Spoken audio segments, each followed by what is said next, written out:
Tutorial 101, our topic for today is special products. So, under special products, we have the cube of binomial. Okay, so meron tayong dalawang pattern. Yung una is the quantity of a plus b cube is equal to a cube plus 3a squared b plus 3ab squared plus b cube. Yung pangalawang pattern ay the quantity of a minus b cube is equal to a cube minus 3a squared b plus 3ab squared minus b cube. Okay, so let's have example number 1. So the given is the quantity of x plus 2 raised to 3 or x plus 2 cube. So plus po yung operation, kaya ang gagamitin po natin ay yung unang pattern. Ito po. So copyhin po natin.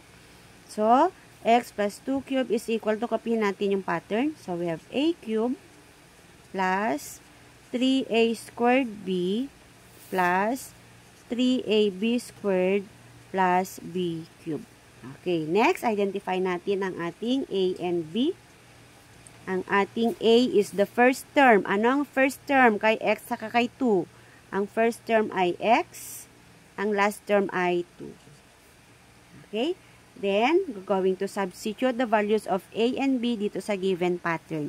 So, ang a natin ay papalitan natin ng x, then cube plus 3, copy 3 times a squared. Ang a natin ay x, tapos ang b natin ay 2. Plus 3 times x times ang b natin ay 2 squared plus 2 cube. Okay, b. Ang b natin ay 2. So, 2 cube. Then, simplify natin.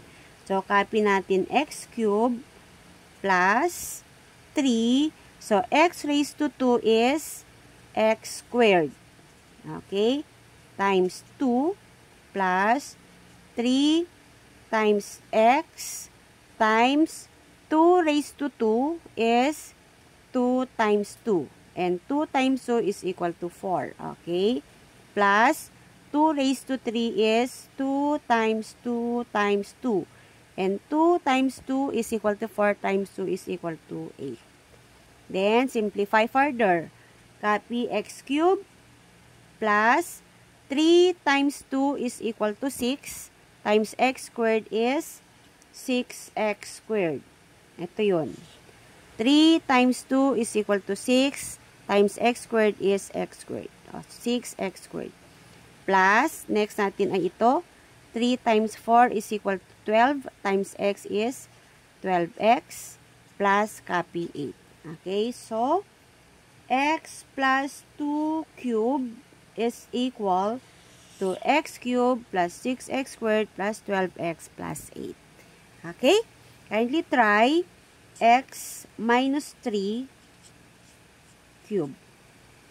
Okay, paki-comment po yung sagot. Thank you.